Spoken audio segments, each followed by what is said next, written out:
Hi, welcome to the presentation of the project Weaving the Recovery, Indigenous Women in Tourism. My name is Mariana Hernandez, and I am UNWTO's Project Specialist for Culture. I will briefly describe the project. The project basically it's about strengthening the skills of the women working with textiles for them to access to fair trade and diversify in this way their economies and alleviate from the COVID-19, while it also supports the measures to safeguard their heritage. One second, okay. Then to explain the project, I will describe the problematic that Within the Recovery addresses, the three key elements of the project, and finally, the expected results of the initiative. Now, in the historical struggle of Indigenous people to get their rights, their values, and their cultures recognized, women, Indigenous women, are placed in a furthermore vulnerable situation. And this is mainly because they suffer of three types of discrimination. First of all, because of their ethnic origin, also because of their gender, and finally, because of their socioeconomic condition. The experience tells us that tourism is well placed to improve their economies, but also to provide employment opportunities for young and for women, for youth and women, while it is also a moment where there is a cultural encounter between the Indigenous people and the foreigner traveler. And this allows and permits the appreciation of cultures and also of their heritage. Tourism is well placed also to support Indigenous women and connect them with international markets. We know that there is an increasing interest in ethically consumption, and tourism can serve as this bridge to connect this increased number of conscious consumers with the works of the Indigenous women. And finally, to actually get the appreciation of these ancient knowledges and very sophisticated techniques so the women can get the fair retribution of their work. Now, I think the Paris Peace Forum has served to discuss the problems of today. And I think we can all agree that COVID-19 has urged all the different sectors to act in scales never seen before. And in this international call, the World Tourism Organization has convened the expertise of tourism, yes, but also of culture, and more importantly, of partners who have a long trajectory working hand in hand with Indigenous communities or who are actually themselves Indigenous peoples. So therefore, the project compromises 5 different partners, and the World Tourism Organization acts as the project coordinator and provides or brings to the table the experience, but the platform as well as a specialized agency of the United Nations and the international leading organization in the field of tourism, while the other 4 partners include the Indigenous-led network, the World Indigenous Tourism Alliance, WINTA, and their experience of using tourism for the advocacy of Indigenous rights, as well as the expertise of El Centro de las Artes Indígenas in the knowledge acquired during the development of the educational model of the Totonaca culture, while Impacto brings to the table an accurate perspective of the place of Indigenous textiles in the international market, and also all the challenges that they face, while Crespial, the UNESCO Regional Center for Living Heritage, includes the expertise of implementing capacity building initiatives across 16 countries in Latin America and the Caribbean. So together, these partners design an equally interdisciplinary approach, which is this project Within the Recovery, Indigenous Women in Tourism, to address the problem through three main elements. The first one is capacity building, the second one is market access, and the third one is mentorship program. In capacity building, the activities, we talk about capacity building when we talk about the activities that are related to strengthen the skills of the woman. And we provide a novel approach in three different dimensions. The first one is that this interdisciplinarity in the composition of the partners is also reflected in the model that we will implement in the capacity building. It sounds simple, but believe me, it was very complex for all of us to merge our successful methodologies into one single tool.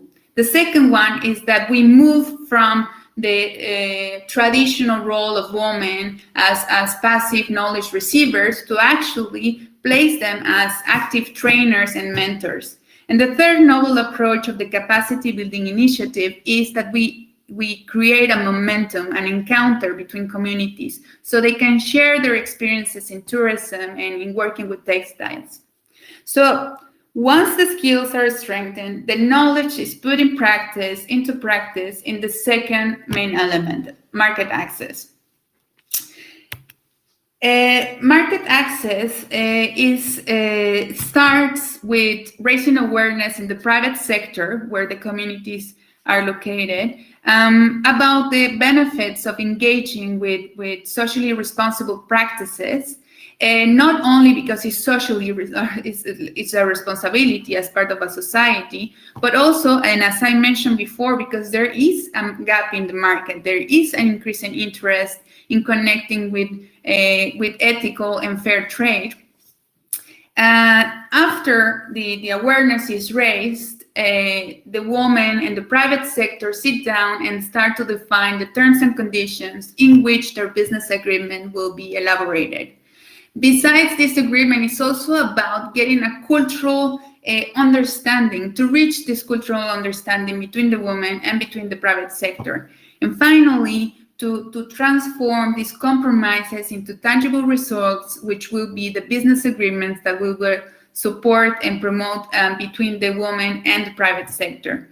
So at the end, we facilitate the fair and ethical trade of their textiles. And the third element is the mentorship program. We heard a lot about resilience, but what really means resilience? In this case, the mentorship program is exactly this, is trying to leverage different expertise to give advice in overcoming unexpected complexities. And I mean, the COVID-19 is an event that it was unexpected. And when you have different people trying to solve a problem, it enriches the solutions. So this is the mentorship program, and we are proposing to address it in three different layers. So first of all, locally, the woman and the local collaborators, this can be NGOs or educational institutions already working with the woman in Mexico, Peru, and Guatemala. And they provide the guidance to the community to implement the already acquired tools. And after this, the partners are the other layer. So we will accompany and mentor the local participants throughout the entire project. And at the end, after the market access, the business agreements are made, etc., we return and implement an inclusive evaluation where we start to talk where we get the inputs from the different participants, not only the woman and the local collaborators, but also the private sector. And together with the woman, we start designing a strategy that can boost the results in the medium and long term. So at this point, I have explained the three main elements and the interdisciplinarity nature of the project. But I mean, I guess the $1 million question is really, what do we expect to achieve? Well, in numbers, we expect to achieve more than 150 Indigenous women who can participate in these capacity building initiatives and throughout the three main elements that I just showed. And we know that in many circumstances, these women are the pillars or the backbones of communities and families. Therefore, the project foresees to benefit more than 700 families across the 3 countries. But in qualitative terms, in heritage, it seeks to reinforce heritage systems and also to increase the appreciation of indigenous cultures, while it is a community-based approach in the context of indigenous people. The project also advocates for indigenous people's respect of their rights and values and cultures. But there is a problem here. We are unable to put a number on the people benefited from the project, apart from the evident footprint that we're going to leave in the communities. And why do I say this? Well, basically because the project is designed to be replicated. And we're going to do this through different points. The first one is that throughout the entire capacity building element, we will document it. And then along with the lessons learned, we are going to integrate it in one interactive training material. So anyone who is interested to replicate this exercise, this capacity building exercise, they can do it just with one single click. The second one point for its replication is that, as I explained, the partners develop their activities in different fields of work. They have different fields of work. And so the initiative not only enriches tourism practices, but also cultural practices, indigenous people working in tourism, indigenous people working with textiles, and the list goes on. And I mean, all of these fields of work, all of our partners have already an extensive web of collaborators. So this guarantees the dissemination of the tool from the Amazonia to the offices of the United Nations. And the third point of that guarantees the replication of the project is that we have visualized the project as a seed. It means that by involving the indigenous people, and especially the leaders, indigenous women leaders, in the training, in the mentorship, they have a retention of the training expertise. So this is resilience. Resilience is that they will be able to use these tools, these capacity building tools, and adapt them to the changing dynamics of the communities and the changing needs of their communities. And I mean, who knows, they can even extend it to include other cultural expressions, gastronomy, pottery, etc. And I mean, jointly with the local collaborators, they can also assist and support other communities or their neighboring communities. So really, this replication is not only in an international or the expertise who was working in the project, but it's also a spillover effect in the communities, etc. So in conclusion, the project Within the Recovery is basically a critical review of international practices. We try to break the mold to shift approaches through an interdisciplinary and bottom-up model with a horizontal use of knowledges. Therefore, we try to improve international practices and to use the combined power of culture and tourism to build resilient communities of indigenous women, to support principles of equal opportunities and fair retribution, and to advocate for gender and ethnicity, not to pose obstacles on socioeconomic development, and in this way to tackle discrimination against indigenous women. This is in general, in overview of the project, and I am sure you have questions and I have answers. But first, I want to thank to our partners to believe in this project and to take part of this project. And I encourage all of you to please contact them and to get their interdisciplinary approach of this project. They are available in the chats. You have the profile page of our project. I invite you to see the profile page and the beautiful video that unfortunately I was unable to show. And And to those persons who have the tools to support this project and to help us continue our work, please contact us and we will be more than pleased to share more details with you. Thank you.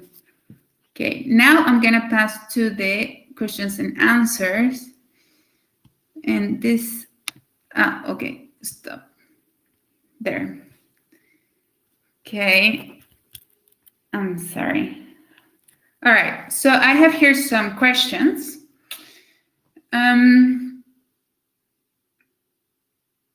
Okay, so how do you include Indigenous women throughout the process? Are they included in the decision-making process? Well, as I mentioned, we include them in the team, the technical team who is going to implement the workshops. This team is not only implementing the workshop, but it's also gathering the knowledges of all the participants in all the fields of expertise. So yes, their knowledge is included there. Their decision-making process is also included there. And they are also a part of the expertise, and that's why we call it an horizontal model of knowledge. Besides this, the encounter and the sharing of experiences between communities secures that the knowledge is not only coming from the outside, but it's also nurtured and enriched by similar contexts and similar challenges in the country, no? And then how to ensure that trade has been ethical? What are your criteria? This is a great question. And we are paying special attention on this. As I say, our colleagues from Impacto have raised the issue of the problems faced by Indigenous women working with textiles in the international market. So when I explained that in the market access component, there is a moment where the woman and the private sector sit down and they discuss and agreed on the terms and conditions in which their business agreements will be based on. And in here is the criteria. We're not going to impose it. Again, this is the decision making that the woman will do, and they will agree how they want to share it and under which conditions they want to share their textiles. And our expertise will only help them to raise the issues, for example, the uses of their iconography and etc. So we will be there to guide this process and to be sure that the agreements are in line with the guidelines who was previously consensuated or like agreed between both parties. So and then with the revision of the results, when we come back and do the inclusive evaluation, then we will also monitor if these agreements have followed the guidelines. So this is how we tried at the extent possible to secure the ethical trade. How has COVID, sorry, this is the next question. How much time do I have left? Okay, I have 5 minutes left. How has COVID-19 affected the livelihoods of these women? The project is still at an early stage. When do you expect to see the results? And then how will the COVID-19 also affect the implementation of the project? Okay, I think I will have the time to answer maybe one or two. So yes, the project is still in early stage. We have the conceptual design is done of the methodology.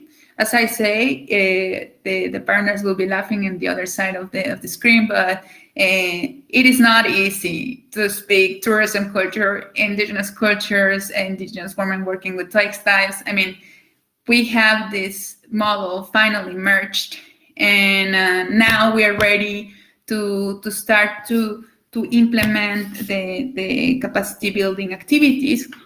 But for this, we need, and we are seeking for the finance support. And by the way, I want to thank the Paris Peace Forum to give us this opportunity to invite interested donors to help us make this initiative and achieve the expected results.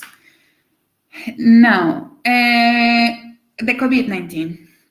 How will the COVID-19 affect the implementation of your project? Well, of course, it is affecting it. As I say, the project was conceived to respond to the COVID, because, I mean, we are talking about many compromises in this forum, but how do we really reach the ones further behind, the ones that are in the most vulnerable position? No, so this project tries to do this, that the recovery is just not words to say that everyone is going to recover together, but really to put actions into words. And so the project actually was conceived because of COVID-19.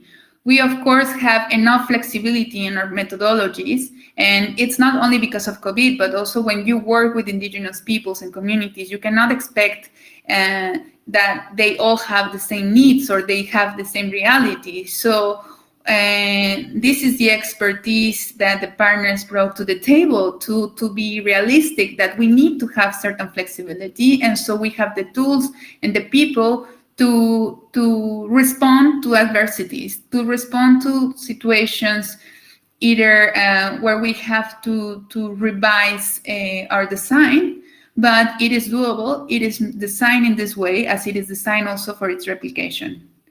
Do you plan to promote the exchanges between indigenous women in those 3 countries? So to promote peer learning? I mean, yes, that would be great.